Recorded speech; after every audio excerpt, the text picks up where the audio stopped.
Hello, I am Ayushi Pathak with a new podcast channel on Misfit Live Channel. In today's podcast, we will discuss about the education being given to children in Pakistan. The author of this podcast is Girish Billore Mukul. I have no regrets in calling Pakistan an most uncivilized nation of the South Asia.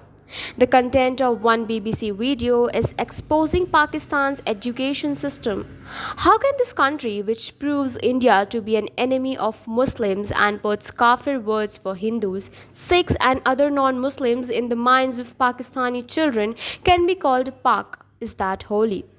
But now, some Pakistani scholars, thoughtful people, and youth are beginning to recognize the political instability and anarchy of their country. Pakistan was born out of the insistence of frustrated Mohammad Ali Jinnah. In such a situation, Pakistani policymakers were obliged to establish a wrong narrative about Hindus, Sikhs, Buddhists, and other non-Muslims. It is clear from this video that what is a social condition of Hindus in Pakistan. Kasab is a perfect example of this. People believe it or not, but I'm sure the Pakistani people were completely misled for the last 75 years. The revelation of Jinnah's act by lying and misleading the tribes of Balochistan by swearing by the Quran is reaching us through social media these days. Voices are now being raised in POK against the military administration of this country. Former officers of the Pakistan Army, the so-called big people of Punjab province, have been exposed. The Pakistani people are no longer in a position to decide whether to listen to the old melody of Kashmir or fight for rice and bread.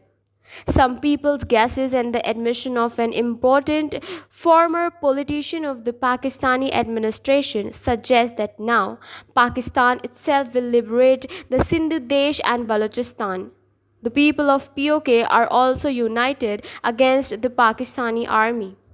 The manner in which the Pakistani Prime Minister was stopped from visiting Turkey after the Turkish-Syrian earthquake on February 6, 2023 is an example of the latest humiliation of a head of state.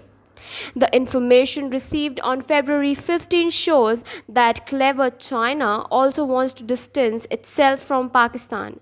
China has stopped those coming to China from Pakistan by closing the consulate. The above situations arise due to wrong education given to Pakistanis. This country has no roadmap for a good education system. You can easily imagine what the future of a country whose children's minds are filled with negative thoughts will be like. For the overall development of any country, a good education system and strong education policy is needed. But the situation in Pakistan is opposite. Education and health issues appear to be at the lowest level in Pakistan.